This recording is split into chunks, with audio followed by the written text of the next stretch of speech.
Hello and welcome everyone to a rather snowy and cold Daily 8 on the News 8 Live Desk. Phil Penarski here with the top 8 stories of the day. Hopefully you are safe and warm inside and off the roads at this time. We'll get you a look at your forecast in just a little bit, but first we do have to start off by talking about this snowfall.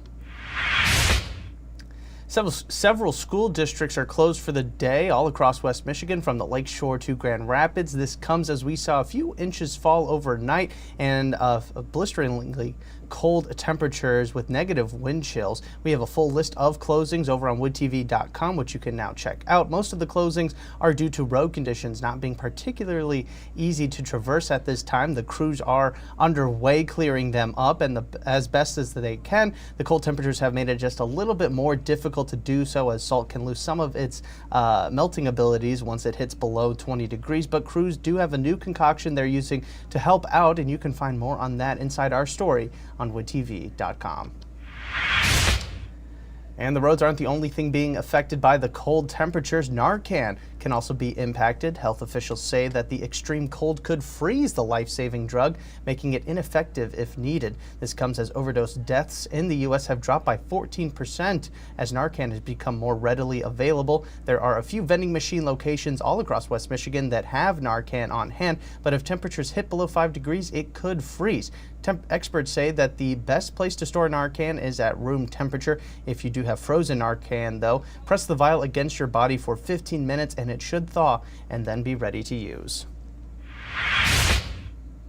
Brian Keeley, the former Michigan State police officer charged in the death of Samuel Sterling, won't have his murder case brought back to state court. A judge made that ruling Wednesday to deny the Michigan Attorney General's office's motion to move the case back to the state after it was brought to the federal level. Keeley hit Sterling with his police cruiser during a chase back in April. He was charged with second-degree murder and involuntary manslaughter. He retired from MSP the same day that he was charged. Keeley's attorneys, however, have tried to throw the case out entirely.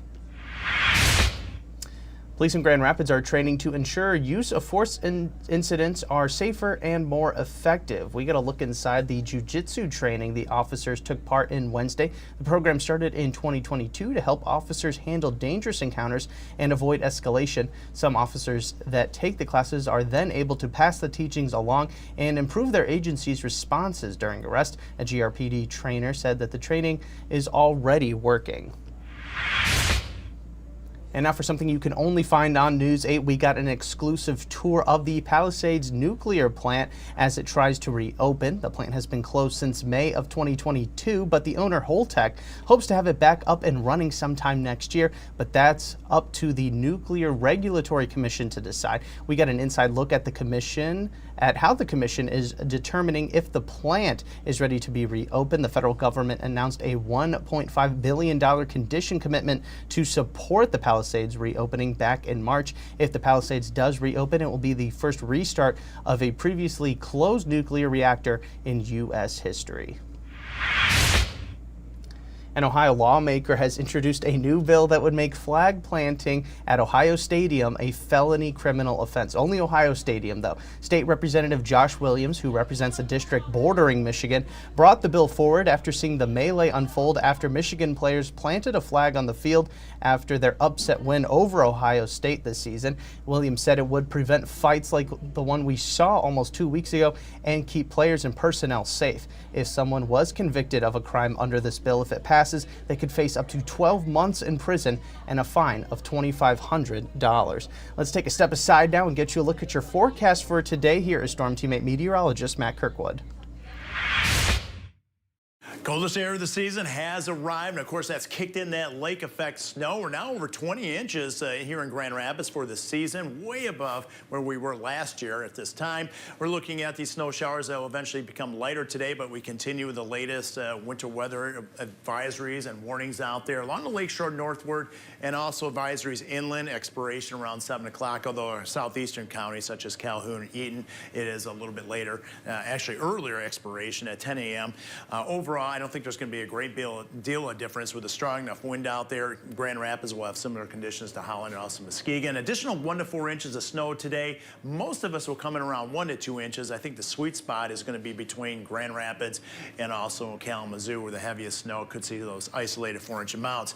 A nicer day on Friday with even a little bit of sunshine. Look at the warm up this weekend. It's rain chances, believe it or not, for Saturday night, right on through Sunday, and a whole lot of melting snow.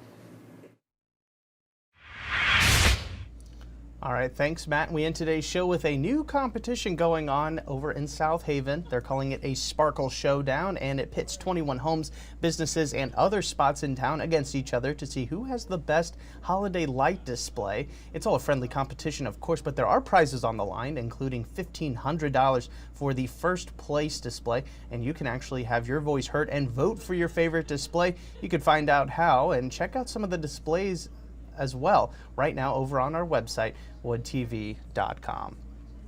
And that's going to do it for us today on the Daily 8. Of course, we will be back again tomorrow with 8 more stories that you need to know for your Friday, including a look at your weekend planner. I want to thank everybody so much for tuning into this latest edition of the News 8 Live Desk. I'm Phil Penarski, and we hope you have a great rest of your day.